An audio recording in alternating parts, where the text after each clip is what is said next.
Hello and welcome to my studio. In this video I'm going to show you how I made this image. Now this is a piece of abstract visual art. This image uses items which are commonly available, such as a Venetian blind and a piece of card. But they've been arranged in such a way as to give a very strong composition. Okay, so let's have a look at what we've got set up so far. Here I have a Venetian blind which I've attached to this C-stand, and at about 90 degrees to that I have this piece of card which again is attached to a C-stand just to hold it in the right place. Then moving a bit further forward, I have my camera, which is on the top of this tripod. This is a Profoto 475B. On the top of the tripod I have this geared head, which is a 410 geared head, again from Profoto. On the front of the camera I have this 24-70 zoom lens. We're using that at about the 24mm end today. And on the top of the camera I have this flash trigger, which will also allow me to control the energy in the flash heads. The camera is tethered into Capture One software. Okay, so the first thing to do would be just to take an image with no flash, just to see if we're getting any contamination from the house lights. So I'll just do that. There we are, and you can see in this image that we're actually getting quite a lot of contamination, but there again I'm using an aperture here at 2.8. For the final image I would think this is going to be much higher. So initially I'm just going to put this at a more reasonable f8, and we'll just take another test. There we are. The image has virtually disappeared there. I don't think there's anything to concern ourselves with that small amount of contamination. So with this sort of composition that I've got set up here, the idea of the image will be to get some light to come through this blind and form some shadows on the piece of card which is representing a wall. So in order to do that, I'm going to need to place a light at this side of the blind. So that's what I'll set up now. Here we are.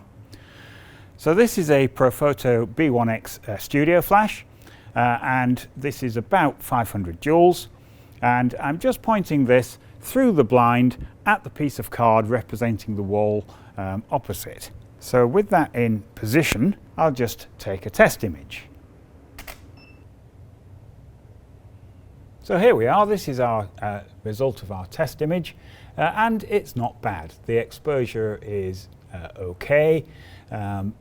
The quality of the shadows that we've got on the background here could be improved.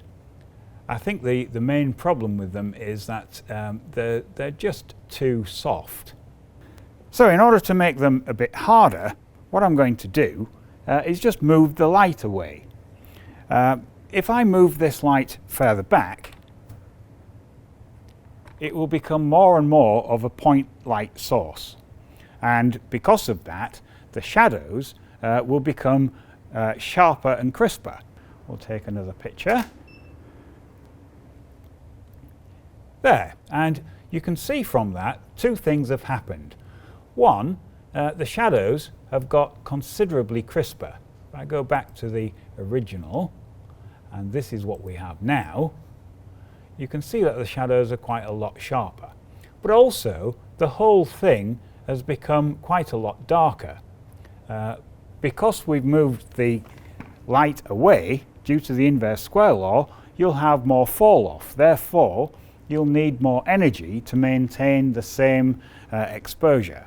So I'm just going to add one stop of energy to that light, and we'll just take that again. Yeah, that's better. That's getting there. But I still don't think that these shadows are quite good enough yet. So what I'm going to do is move the light even further away. So if I just bring it right down here,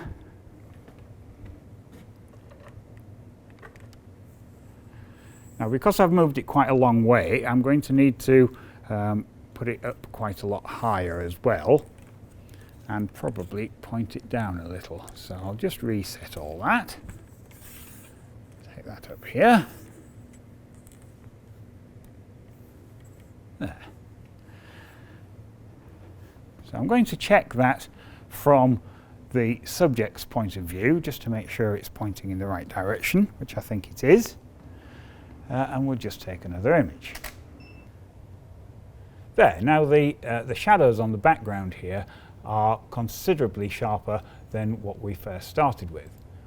That's what we first started with, and that's what we've got now. And yet again, because I've moved it away, the whole thing has got a little darker. So I'm going to add another stop of energy, just to compensate. There we are, that's pretty good.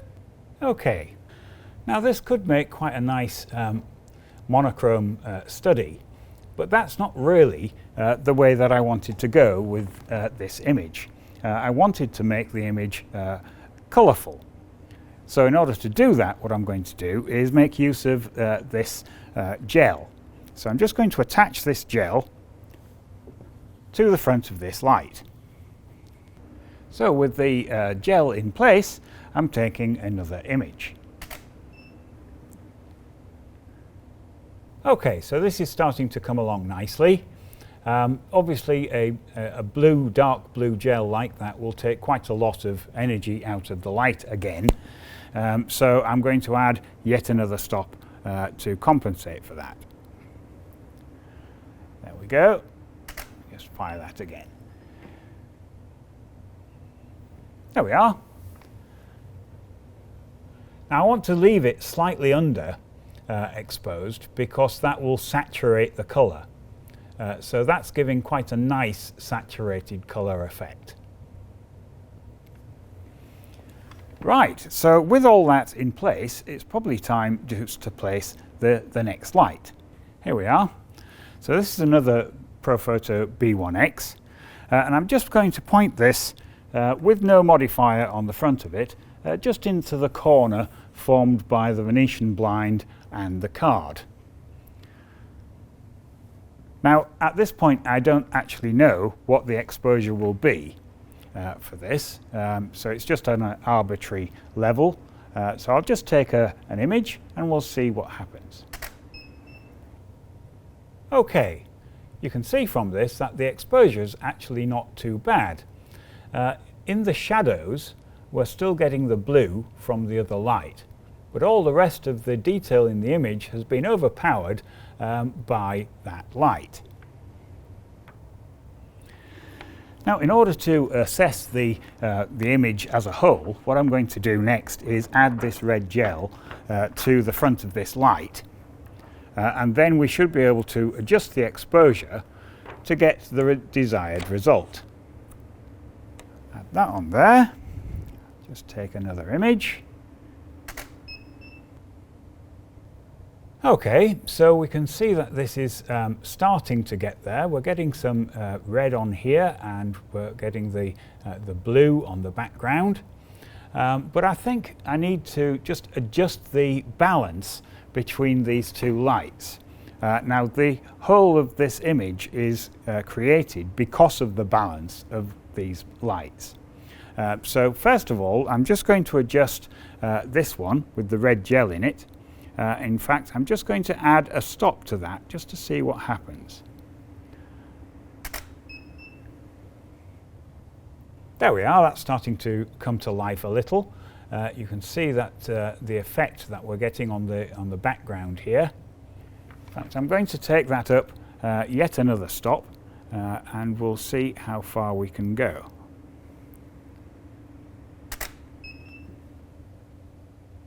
Yes, now I think that's probably a little overpowering at that level, so I'm just going to take it back down to where I had it before. There, that's starting to look quite nice. So I think I just need to adjust this light a little. I want to get it slightly higher, I think, and more pointed at the edge of the card here. So we'll just pop it up there somewhere, and it will just show the amount of difference in final image that you get just by moving the light relatively small distance. Okay, so here what I've done is I've moved the hotspot further up in the frame at this side. So this is where we are now, which I think is getting better. The other thing that I'm going to do is just possibly reduce the blue on the other light, just to get a better balance. There we go.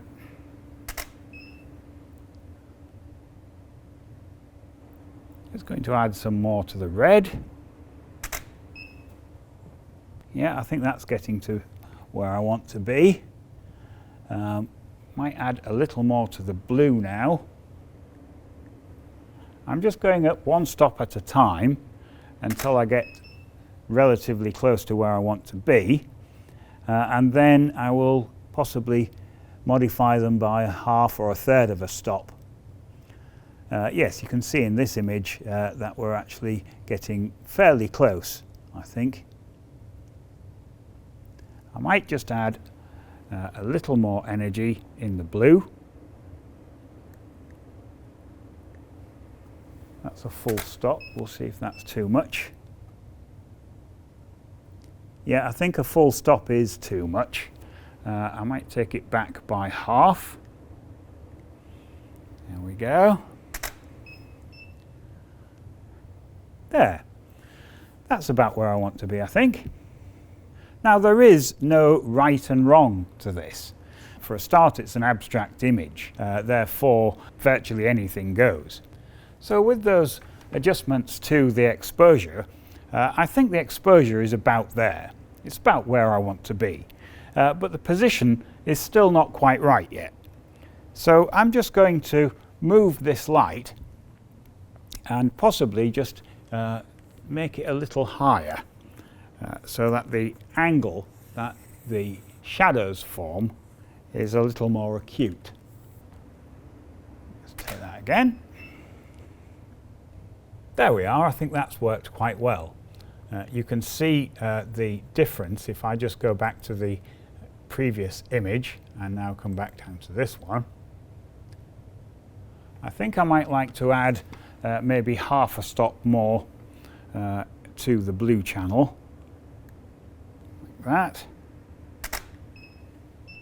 There, I think as a final image that is pretty good. That's very close to what I want.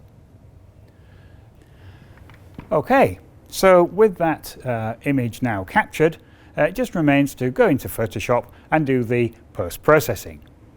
So here we are, this is the image opened up in Photoshop, and the first thing I'm going to do is just duplicate the background image, background layer here. There we are. Just to give me one on the top here that I can play with. So the first thing I'm going to do is I'm just going to add a little noise to the image as a whole. This will make it literally a bit more gritty. So just coming up to Filter, just going to go to Noise, Add Noise, and using a uniform distribution, I'm just going to take that back to about 30-ish, something like that.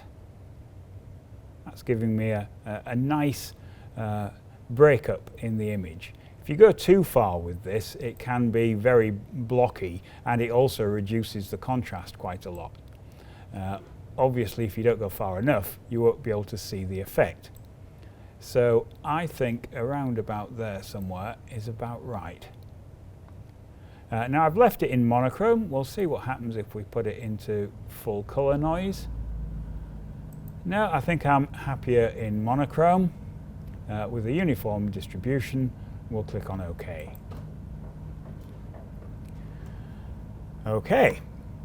So the next thing to do is to decide how to blend that with the one which is underneath it. If I just go backwards and forwards, you should be able to see the difference that is making.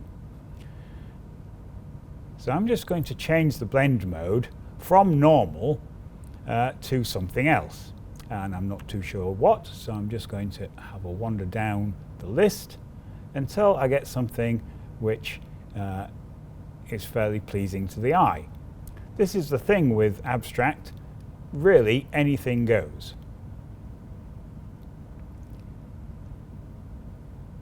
So as I move down these, there's quite a few which are quite nice, I think. I quite like the vivid or the hard. I think I will go with vivid. There we go. And now I'm going to make a stamp layer of these two separate layers. So just click out of the layer itself, just to deselect them all.